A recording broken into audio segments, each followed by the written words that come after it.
Assalamualaikum warahmatullahi taala wabarakatuh. Perkenalkan, nama saya Malia Afnani, saya dari kelompok 5. Di sini saya sebagai moderator dalam presentasi ini. Baiklah, saya akan mengenalkan nama-nama pemateri dalam presentasi ini.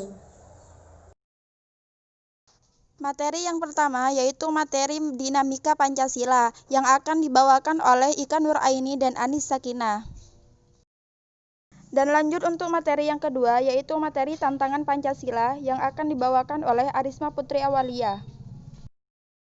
Dan untuk materi yang terakhir yaitu materi masa depan Pancasila yang dibawakan oleh Najmatul Jannah N dan Novita Ramadhani. Oke, itulah nama-nama pematerinya. Singkat waktu, langsung aja kita simak pemateri yang pertama. Assalamualaikum warahmatullahi wabarakatuh. Di sini saya akan menjelaskan tentang dinamika Pancasila. Sebelumnya, saya akan sedikit menjelaskan apa itu Pancasila.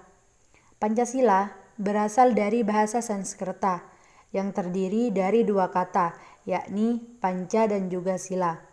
Panca yang berarti 5 dan sila yang berarti prinsip atau asas.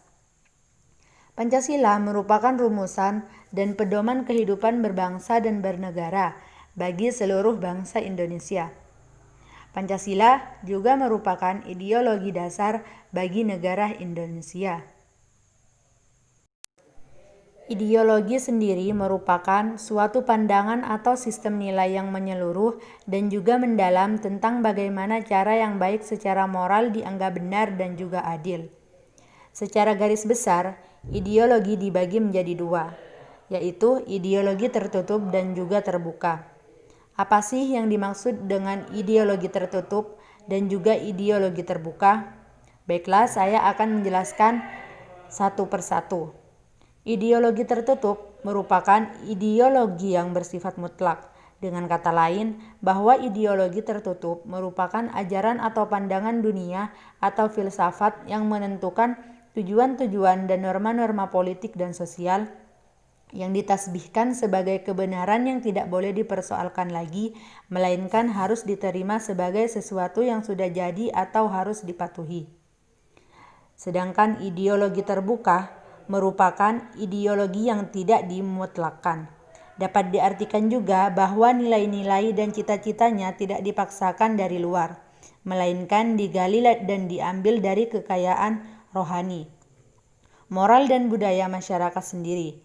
Ideologi terbuka merupakan ideologi yang dapat berinteraksi dengan perkembangan zaman dan adanya dinamika secara internal. Ciri-ciri ideologi terbuka. Di antaranya, yang pertama, ideologi terbuka merupakan cita-cita yang sudah hidup dalam masyarakat. Yang kedua, ideologi terbuka berupa nilai-nilai dan cita-cita yang berasal dari dalam masyarakat sendiri. Yang ketiga, ideologi terbuka yaitu berupa hasil musyawarah dan konsensus masyarakat. Dan yang terakhir, ideologi terbuka mempunyai sifat dinamis dan reformis. Sifat dinamis dan reformis yaitu senantiasa mampu menyesuaikan dengan perkembangan zaman, iptek, serta dinamika perkembangan masyarakat aspirasi. Ciri-ciri ideologi tertutup. Di antaranya, yang pertama, ideologi tertutup bukan merupakan cita-cita yang sudah hidup dalam masyarakat.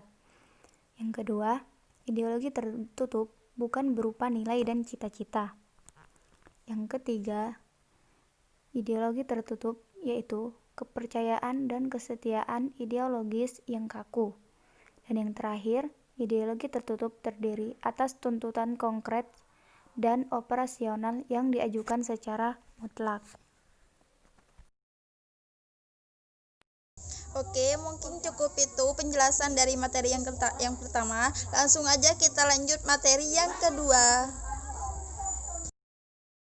Baik, selanjutnya tantangan terhadap Pancasila. Pertama, yaitu tentang pemahaman Pancasila, yang dimana masyarakat mengalami penurunan intensitas pembelajaran Pancasila dan juga kurangnya efektivitas dan daya tarik pembelajaran Pancasila. Hal ini tidak terlepas dari rendahnya tingkat kedalaman literasi masyarakat Indonesia secara umum. Tantangan yang kedua yaitu eksklusivisme sosial. Eksklusivisme yang artinya ajaran atau paham seseorang yang cenderung untuk menjauhkan diri dari lingkungan dan masyarakat. Dampak negatif dari hal ini adalah menganggap kelompok sendiri menjadi satu-satunya yang paling baik. Yang ketiga yaitu kesenjangan sosial. Mengapa kesenjangan sosial? Karena masih terjadi sentralisasi pembangunan ekonomi pada wilayah tertentu dan mengedepankan sektor ekstraktif yang kurang mengembangkan nilai tambah. Tantangan yang keempat adalah pelembagaan Pancasila, di mana lemahnya institusionalisasi nilai-nilai Pancasila dalam kelembagaan politik, ekonomi, dan budaya, serta masih lemahnya wawasan ideologi Pancasila di kalangan penyelenggaraan negara. Yang terakhir yaitu keteladanan Pancasila. Tantangan yang dihadapi adalah masih kurangnya keteladanan dari tokoh-tokoh pemerintahan dan masyarakat. Hal ini diperparah dengan semakin maraknya sikap dan perilaku destruktif yang lebih mengedepankan hal-hal negatif di ruang publik. Oke, mungkin cukup itu penjelasan materi yang kedua. Langsung aja kita ke materi yang terakhir. Assalamualaikum warahmatullahi wabarakatuh. Hari ini saya akan menjelaskan masa depan Pancasila. Yang pertama, lahirnya Pancasila, The Founding Fathers Indonesia untuk masa depan. Pancasila lahir dari proses panjang perundingan dari para The Founding Fathers Indonesia.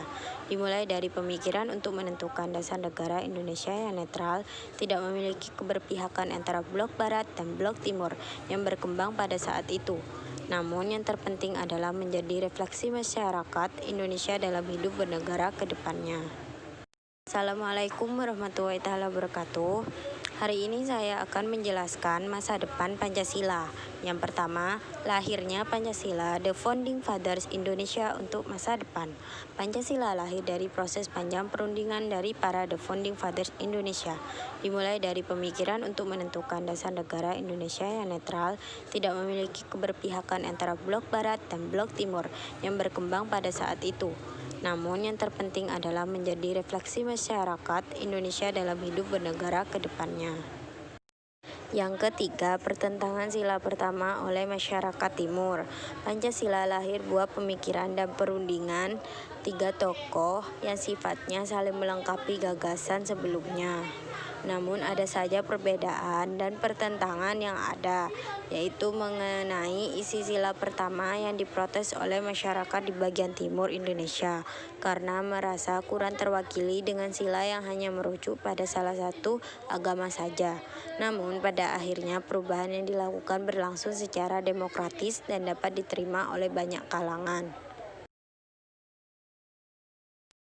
Mungkin cukup itu saja materi dalam presentasi ini. Bisa kita simpulkan bahwa Pancasila adalah sebagai pedoman dasar negara atau landasan negara Republik Indonesia dan memudahkan dalam memberikan jaminan atau stabilitas dan kelestarian jalannya negara Republik Indonesia. Mungkin cukup itu saja yang bisa saya sampaikan. Kurang lebihnya mohon maaf. Wassalamualaikum warahmatullahi wabarakatuh.